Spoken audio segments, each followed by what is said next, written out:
Back on this Sunday morning with Tennessee Governor Bill Lee. Great to have you with us, Governor. Another report dropped this week from the Tennessee Commission on Children and Youth. And one thing really stood out from it, saying that child care costs more than public university tuition in the state of Tennessee.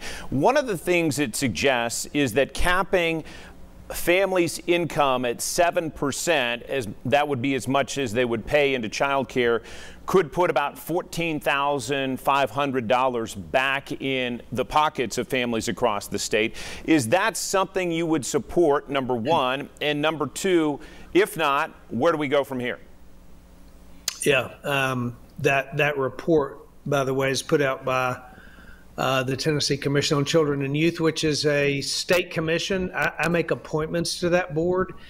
And so part of the value in a report like this is it gives us data. It gives us information, gives us suggestions, and it gives us an opportunity to look at a strategy and a path forward. So we know that one of the challenges that we face today is associated with childcare. It's associated with working families, two-parent families or single-parent families where they're, all parents are working or the adults in the household are working, and there's a need for childcare. We're working through our Department of Human Services right now with strategies and ways to improve and increase. As you know, there has been significant funding throughout this pandemic from the federal government. We're looking at what of those strategies and plans make sense going forward to give families the opportunity they need to continue to work and continue to have their kids taken care of through this. And it doesn't sound like you have buy-in just yet on that 7% cap, though. Is that what I'm hearing, Governor? That's right. We'll look at that, and we're looking at a lot of strategies trying to figure out the best path forward, but we don't have a strategy that's specific yet. Don?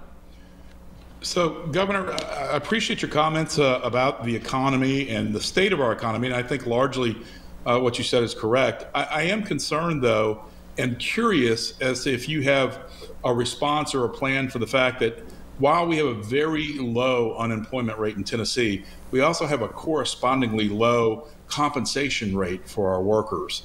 And I know there's been over the years, for example, discussions about raising the minimum wage, which have gone nowhere. But assuming that politically that's not viable, is there something that we can do as a state and you as a governor and government to help increase the well-being and the wage earning capacity, just like John was mentioning with the child tax credit or capping child care at 7%? Is there something else we can do as a government that might help the wage earner, keep a little more money in their pockets or raise those wages? It's one of enormous challenges that we face right now is workforce. And our unemployment rate's really low, but we also have a lot of unfilled jobs, and we need to bring people back into the workforce. But we also got to look at these wages as well. I actually signed an executive order today, or not today, but this week, that increased the pay for correctional officers in our state by about 36%. It was a significant increase in their pay because what we found is that, we're struggling to find people to fill those positions. And I believe that one of my primary responsibilities as a governor is to provide for the safety of Tennesseans, the safety of those that are incarcerated and the safety of Tennesseans across the state who are dependent on making sure that we have enough correctional officers for the incarcerated, for the number of those people incarcerated. We don't. We have shortages there. We cannot afford for that to happen. So we raise the wages. I am a guy who believes that the market will drive wage growth. We've seen that across this country. There's virtually no jobs that you would take today at minimum wage. You can't find people to work for minimum wage jobs. So the lowest wages in our state are already elevated to levels that are higher than they have been in the past. I do think the market drives them, but one of our greatest challenges is finding those finding those workers. Susan? Well, Governor, you just made, I'm sorry, if I could follow just a little bit. Sure. You just made a very good segue for me because you were speaking about the wage increases for the correctional officers we need in our state, but criminal justice reform has been something that you have been active in.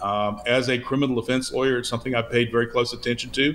I think there are some things that you've done that are very good. I think there are also some places where maybe we would disagree or would feel like you need to go further. I would like to hear from you what you think you've done and how you think you've improved our criminal justice system. Yeah, Don, you know, I worked in a reentry program for about 20 years before I became governor, and so I had that experience of working with men that were going to come back into society, and I really did believe that we could do a lot better job preparing those individuals.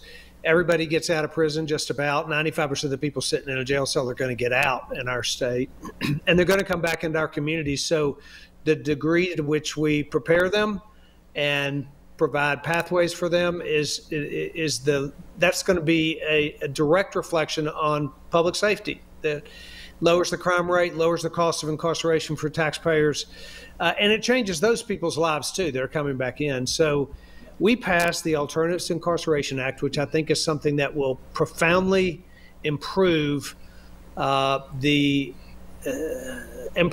numbers in our system, because it actually chooses alternative methods for people to pay for their crime rather than be incarcerated. So it's drug courts, mental health courts, veterans courts. There is a way to pay a penalty for a crime for someone who is more of an addict than they are a criminal. And that's what the Alternatives to Incarceration. It's diversion. It's diversion from incarceration, but at the same time, walking alongside people, making sure that they pay a penalty for the crime that they've committed. We also passed the Success and Reentry Act, which improves the way people come back in. You said that one of the things I heard you say is we have more to do. You're exactly right, sir. We have more to do. The criminal justice system is enormous. It's broad. It's complex. The sentencing structure is complex.